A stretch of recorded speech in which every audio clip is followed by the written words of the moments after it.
Welcome to the future digital. आप सभी का स्वागत है और आशा करते हैं कि आप लोग अपनी पढ़ाई अच्छे से कर रहे हैं। अगर आप हमसे जुड़ना चाहते हैं तो the future digital application download कर सकते हैं। ये आपको प्ले स्टोर पर मिल जाएगा और उसके बाद आप बैच रिक्वेस्ट भेज सकते हैं। क्लास 11th का ये फिजिक्स चल रहा है और इस बैच से जुड़ने के लिए आप बैच कोड डालेंगे PHYTFDF11। इस बैच कोड से आप इस क्लासेज में ज्वाइन कर सकते हैं, जहां पर आपको सभी तरह की फैसिलिटीज मिलती है, जैसे लाइव क्लासेज वहां पे मिलती है, वीडियोज लेक्चर आपको वहां पर प्रेजेंट मिलेंगे, फिर असाइनमेंट मिल सकते हैं, टेस्ट, होमवर्क, सारा कुछ यहाँ पर आप अटेंडेंस, ये सारी फैसिलिटी आप यहाँ से उठा सकते हैं ये ज्वाइन करने के बाद। ठीक है, हम लोग जो अभी कर रहे हैं वो कर रहे हैं मैथमेटिकल टूल्स, जो कि काफ़ी ज़रूरी है फिजिक्स को पढ़ने के लिए, और ये लगभग लगभग अंतिम स्टेज में ही आ चुका है। जैसे मीनिंग ऑफ डिफरेंशिएशन आज हम लोग करने वाले हैं। ये हमारा मैथमेटिकल टूल्स का लेक्चर नंबर 8 है। ठीक है, ये बेसिक बेसिक मैथमेटिक्स जो सभी तरह के एकेडमिक क्लासेज के लिए यहाँ पर एप्लीकेबल होता है। अगर कोई भी क्लासेज हो, चाहे वो 11th हो, 12th हो, या फिर किसी भी कम्पिटिटिव एग्जामिनेशन की आप तैयारी कर रहे हैं, तो फिजिक्स पढ़ने के लिए ये चीज़ जानना जरूरी है। लास्ट क्लास हम लोग पढ़े थे मैक्सिमा एंड मिनिमा। ठीक है, डिफरेंशिएशन चल रहा है और आज हम लोग पढ़ेंगे मीनिंग और डिफरेंशिएशन यानी कि स्लोप। स्लोप से रिगार्डिंग एक चैप्टर हम ऑलरेडी पहले पढ़ा चुके हैं कि स्लोप क्या होता है। ठीक है, तो आप लोग स्लोप को जाके जरूर देखेंगे, शायद सेकंड या थर्ड लेक्चर होगा यहाँ पर। अब देखिए कि मीनिंग ऑफ डिफरेंशिएशन यानी कि जो डिफरेंशिएशन का मीनिंग होता है, एक तो एप्लीकेशन था डिफरेंशिएशन का कि आप लोग मैक्सिमा मिनिमा निकालते हैं, और एक एप्लीकेशन है कि डिफरेंशिएशन का मतलब स्लोप भी होता है, कि अगर कहीं पर बोलेगा स्लोप निकालने के लिए तो आप लोग उसको डिफरेंशिएट कर देंगे। कैसे, चलिए इसको हम लोग देखते हैं यहाँ पर और प्रूव भी करते हैं कि किस तरीका से निकाला जाएगा। Geometrical meaning of dy by dx। dy by dx का ज्योमेट्रिकल मीनिंग क्या होता है? देखिए, dy बाय dx का ही मतलब होता है डिफरेंशिएशन, और इसका मीनिंग क्या होता है? तो इसका मीनिंग होता है स्लोप। कैसे होता है, यहाँ पर हम इन चीजों को समझते हैं कि consider a function y equal to F of X. एक फंक्शन हम लोग कंसीडर करते हैं y equal to F of X. ठीक है, और इसका ग्राफ हम मान लेते हैं कि ये इस तरीका से है, ये इसका है ग्राफ। ठीक है, अब अगर आपसे पूछेगा यहाँ पर कि यहाँ पर एक पॉइंट है ए, और ये पूछ रहा है कि इसका कोऑर्डिनेट क्या होगा। ठीक है, तो देखिए इसका ये वाला कोऑर्डिनेट हो जाएगा एक्स, और ये वाला कोऑर्डिनेट क्या हो जाएगा, ये आ जाएगा आपका वाई, ये एक्स और वाई कोऑर्डिनेट। फिर बी पॉइंट है, बी का ये जो कोऑर्डिनेट है हम मान लिए हैं कि एक्स प्लस डेल्टा एक्स है, और वाई का ये कोऑर्डिनेट क्या है, X plus Y plus delta Y है, ये कोऑर्डिनेट है आपका। ये वाई है, ये वाई प्लस डेल्टा वाई है, तो ये डिस्टेंस कितना हो जाएगा, ये आ जाएगा डेल्टा वाई। उसी प्रकार से ये कितना हो जाएगा, ये आ जाएगा आपका डेल्टा एक्स। ठीक है, अब ये ए और बी पॉइंट है। अब अगर पूछेगा कि ए और बी के बीच में स्लोप क्या होगा, ठीक है, ए और बी के बीच पॉइंट का स्लोप क्या होगा, तो देखिए हम जब स्लोप पढ़ाए थे तो उसमें बताए थे कि अगर कोई कर्व है और कर्व के दो पॉइंट के बीच में अगर स्लोप पूछ रहा है, तो इसका मतलब होता है कि दोनों को मिलाने वाली जो स्ट्रेट लाइन है उसका स्लोप निकालिए।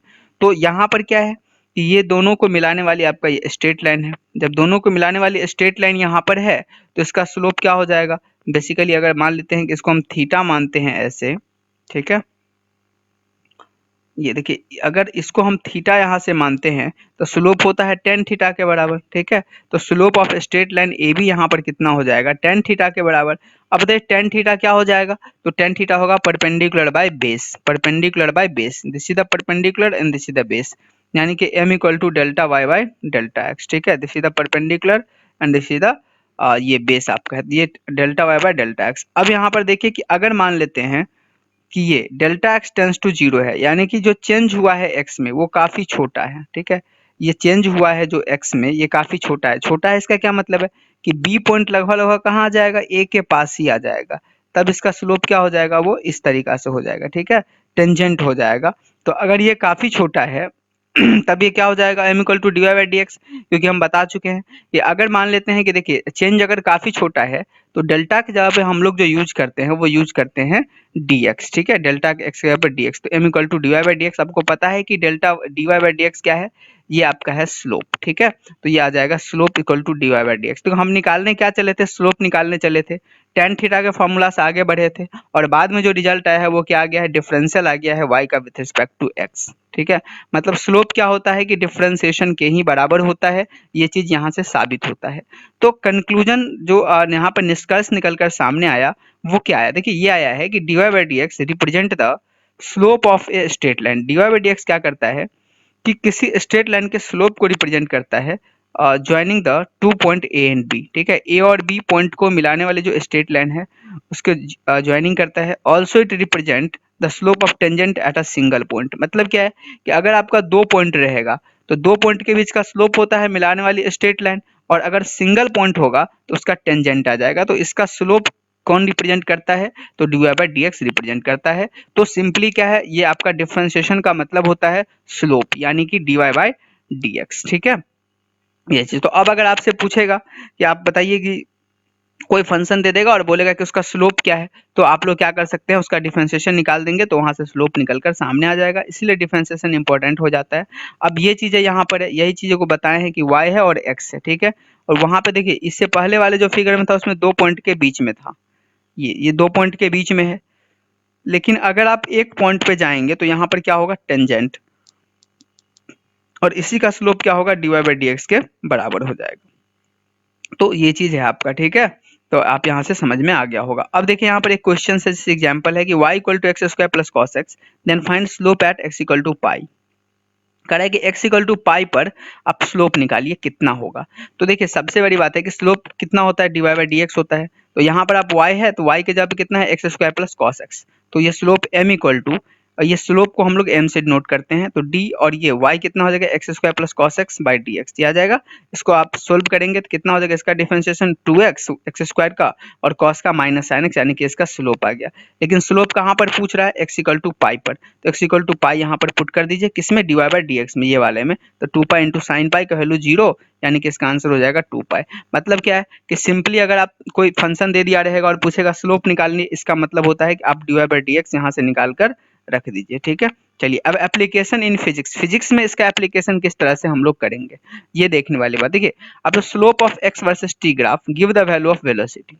अब यहाँ पर आप समझिए कि फिजिक्स में क्या होता है कि जो एक्स वर्सेस टी ग्राफ होता है, यानी डिस्प्लेसमेंट और टाइम के बीच का जो ग्राफ होता है, इसका जो स्लोप होता है वो वेलोसिटी देता है। कैसे, देखिए आप जानते हैं कि velocity equal to dx by dt, यानी कि डिस्प्लेसमेंट बाई टाइम, और dx बाई dt किसके बराबर है, स्लोप को बराबर है। मतलब जो x और t के बीच का, देखिए x और t के बीच का जो स्लोप है, जो डिफरेंशिएशन है, जो स्लोप है, वो क्या देता है, वेलोसिटी देता है। तो ये इंपॉर्टेंट रिजल्ट यहाँ से सामने निकल कर आ गया। फिर उसी प्रकार से देखिए एक्सलेशन होता है dv बाई dt, तो dv बाई dt का क्या मतलब होता है, स्लोप, किसके बीच का स्लोप, v और t के बीच का स्लोप है।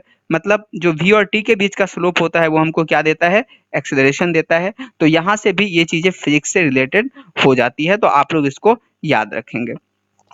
आगे हम लोग बढ़ते हैं और ये दो क्वेश्चंस यहाँ पे करते हैं। एक क्वेश्चन यहाँ पे हम आपको बताते हैं करने के लिए, ठीक है, हिंट देते हैं, और दूसरा में भी हिंट देते हैं। आप लोग खुद से इस क्वेश्चंस को करेंगे, आंसर हम बता देंगे बेसिकली, ठीक है।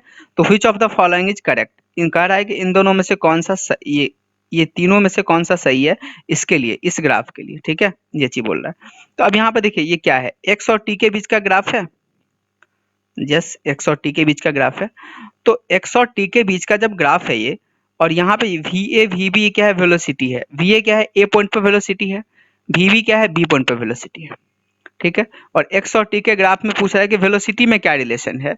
तो आप जानते हैं कि v इक्वल टू क्या होता है, dx बाई dt, अभी बताएं इससे पहले, v इक्वल टू क्या होता है, dx बाई dt, यानी कि x और t के बीच का जो स्लोप होता है वही क्या देता है, वेलोसिटी देता है।